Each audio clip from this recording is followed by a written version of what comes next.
शाम 4 बजे के बुलेटिन की शुरुआत छत्तीसगढ़ की खबर के साथ। खबर रायपुर से है, जहां कानून व्यवस्था की स्थिति को लेकर बीजेपी का प्रदर्शन हो रहा है। लगातार बढ़ रही आपराधिक घटनाओं को लेकर बीजेपी हल्ला बोल की तैयारी में है। बीजेपी नेताओं ने गृह मंत्री के बंगले की ओर कूच किया है। इसके अलावा बीजेपी नेताओं ने काले गुब्बारे भी छोड़े हैं। इस दौरान राजधानी में भारी संख्या में पुलिस बल तैनात कर दिया गया है।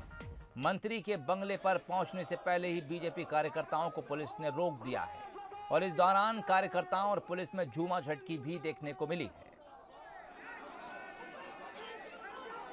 तो तस्वीरें आपको सीधे रायपुर से दिखा रहे हैं। बीजेपी कानून व्यवस्था को लेकर सरकार को घेर रही है। आज सड़कों पर बीजेपी कार्यकर्ता उतरे हैं। मंत्री के बंगले का घेराव करने आगे जा रहे हैं। पुलिस ने रोक दिया है। झूमाझटकी की भी खबर है।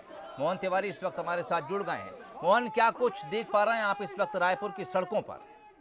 देखिए, ये बीजेपी का पहला बड़ा प्रदर्शन है नई सरकार बनने के बाद। और जैसे कि बीजेपी ने तय किया हुआ है कि अब हर मुद्दे पर सड़कों पर बीजेपी कार्यकर्ता उतरेंगे और इसकी रणनीति कल ही जो कार्य समिति की बैठक थी उसमें बना ली गई थी, जिसके अनुसार अब हर महीने एक बड़ा प्रदर्शन बीजेपी के द्वारा देखने को मिलेगा। तो उसी कड़ी में कानून व्यवस्था की स्थिति को लेकर रायपुर जिले के जो कार्यकर्ता हैं वो सड़कों पे दिखाई दे रहे हैं। और यहाँ पे जो वरिष्ठ विधायक हैं बृजमोहन अग्रवाल और राजेश मूणत, इन दोनों के नेतृत्व में ये विशाल प्रदर्शन देखने को मिल रहा है, जिसमें बड़ी संख्या में कार्यकर्ता बाहर निकले हैं, जिन्हें पुलिस ने फिलहाल गृह मंत्री के घर पहुंचने से पहले ही रोक दिया है।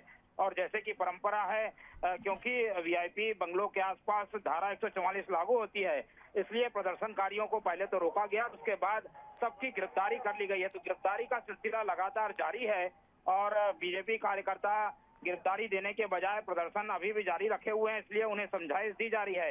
लेकिन गिरफ्तारी का ऐलान कर लिया गया है और सारे बीजेपी के कार्यकर्ता अस्थायी जेल जो कि सप्रे मैदान में बनाया गया है उसमें रखे जा रहे हैं। जी मोहन, हमने देखा जब बीजेपी की सरकार थी छत्तीसगढ़ में, उस समय कांग्रेस ने भी कुछ इसी तरह की रणनीति अपनाई थी। भूपेश बघेल उस पूरे आंदोलन को लीड करते थे और कांग्रेसियों ने इस रणनीति को अपनाया था कि हर मुद्दे को लेकर सड़क पर उतरा जाता था। क्या छत्तीसगढ़ में इतिहास अपने आप को दोहरा रहा है? फर्क यह है कि अब कांग्रेस की जगह बीजेपी सड़कों पर है।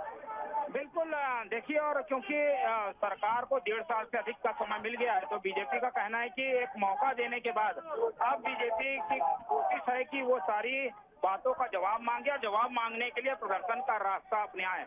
उसी रास्ते को अपनाते हुए ये प्रदर्शन हमें देखने को मिल रहा है। जी चलिए मोहन, बहुत बहुत शुक्रिया तमाम बातचीत के लिए। नजर बनाए रखिए। आपको तस्वीरें इस वक्त हम रायपुर की दिखा रहे हैं। बीजेपी का हल्ला बोल है। कल ही बीजेपी की कार्यकारिणी समिति की बैठक हुई थी, जिसमें इस बात की प्लानिंग की गई थी कि अब किस तरह से राज्य सरकार को घेरना है।